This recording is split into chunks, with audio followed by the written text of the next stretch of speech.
2047 వరకు మోదీయే ప్రధానిగా ఉండాలని కేంద్ర మంత్రి బండి సంజయ్ అన్నారు. ప్రధాని మోదీ ప్రపంచంలో భారత్ను విశ్వగురు స్థానంలో నిలబెట్టడం ఖాయమని అన్నారు.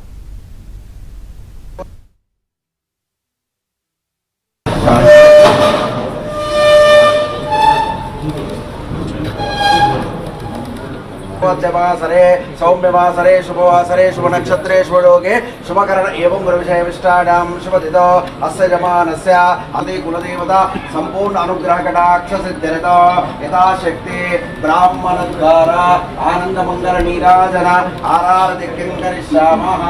शतदुर्गान् विश्वानावेव सिन्धुं दरितात्यग्निः तामग्निवर्णां तपसा जलं दीं वैरो चरेङ्गमोऽस्तुते महाकाली महालक्ष्मी महासरस्वती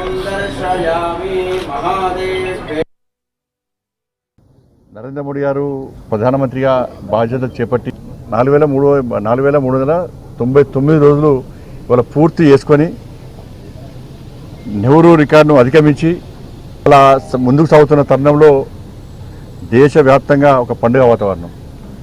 ప్రజలందరూ కూడా స్వచ్ఛందంగా ఇవాళ అన్ని దేవాలయాల్లో ఇవాళ పూజలు అర్చనలు ఆరతులతోని ఇవాళ పూజలు నిర్వహిస్తూ ఉన్నారు.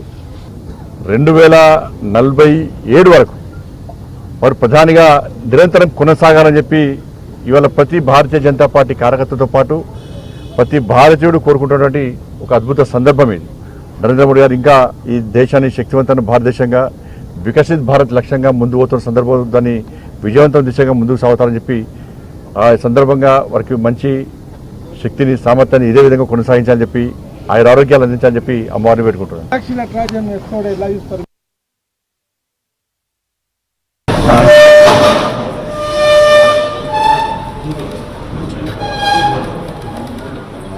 वासरे सौम्यवासरे शुभवासरे शुभनक्षत्रे शुभयोगे शुभकरण एवं गुरुविषयविष्टायां शुभतिथौ अस्य जमानस्य अतिकुलदेवता संपूर्ण अनुग्रहकटाक्षसिद्ध्यर्थो यथाशक्ति ब्राह्मणद्वारा आनन्दमङ्गलनीराजन.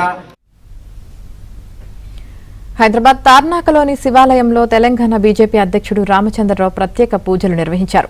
మోదీ అత్యధిక కాలం ప్రధాని పదవి చేపట్టి 12 ఏళ్లు అయిన సందర్భంగా పూజలు చేశారు.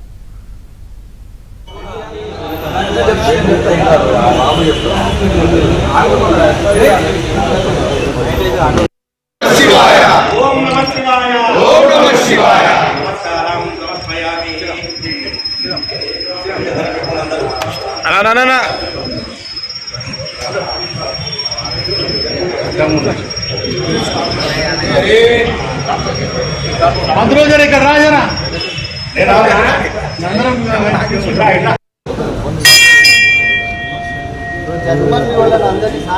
భారత ప్రధానిగా 4349 రోజులు పూర్తి చేసి జవహర్లాల్ నెహ్రూ గారి యొక్క ఏదైతే అతి ఎక్కువ కాలం భారతదేశ ప్రధానిగా ఉన్నారో ఆ రికార్డు బ్రేక్ చేశారు. ఇది 12 సంవత్సరాలు పైగా నరేంద్ర మోదీ గారు దేశాన్ని పరిపాలించిన నేపథ్యంలో దేశం అనేక ఒడిదొడుల్ని ఎదుర్కొంది. ఆర్థికంగా ఇరు సరిహద్దుల్లో ప్రజల్లో కరోనా లాంటి అనేటువంటి విపత్తులు మనకు వచ్చినాయి. ఇవన్నీ కూడా నరేంద్ర మోదీ గారు దాని ఈ యొక్క దేశ ప్రజల పైన ఎక్కడి ప్రభావం లేకుండా వారి పరిపాలనలో ఇంత సుఖశాంతులతో ఉండేటువంటి ప్రయత్నం చేశారు. మరి ఈరోజు దేశం ప్రపంచంలో 4వ స్థానంలో ఆర్థికంగా ఉన్నది. ఇది fastest growing economy in the world. మన మీద పాకిస్తాన్ ఉగ్రవాదులు వస్తే వెంటనే బాలాకోట్ ఎయిర్ స్ట్రైక్, పుల్వామా తర్వాత మనం చేసినటువంటి పిఓకేలు ఏదైతే ప్రిసిషన్ అటాక్స్, ఇవన్నీ కూడా నరేంద్ర మోదీ గారు ఒక కాలంలో జరిగినటువంటి విషయాలు.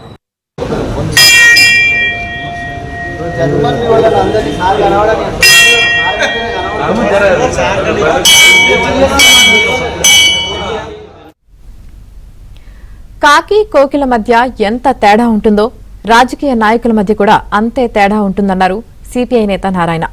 నెహ్రూ 12 ఏళ్లు దేశాన్ని పాలించారని, మోదీ 12 ఏళ్ల పాలనకు పైగా దిశగా సాగుతున్నారని, అయితే కేవలం కాల వ్యవధి ఒకటే కావడం కారణంగా ఇద్దరిని సరిపోల్చి చూడలేమన్నారు.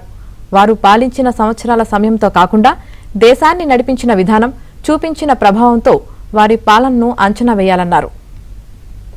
కోకిల రెండు పక్షులే కానీ రెండు ఒకటే అవుతాయా? కాకి జీవించిన సూర్యుడు జీవిస్తుంది, కోకిల కొంతకాలం జీవిస్తుంది. రెండు ఒకటి కాదు. ఫుల్ 12 ఏళ్ళు పరిపాలించాడు. మధ్యలో ఆయన హార్ట్ అటాక్ వచ్చినప్పటికీ బతుకుంటేవాడు, ఇంకా పరిపాలించినవాడేమో. మోడీ గారు కూడా 12 ఏళ్ళు పరిపాలిస్తున్నారు.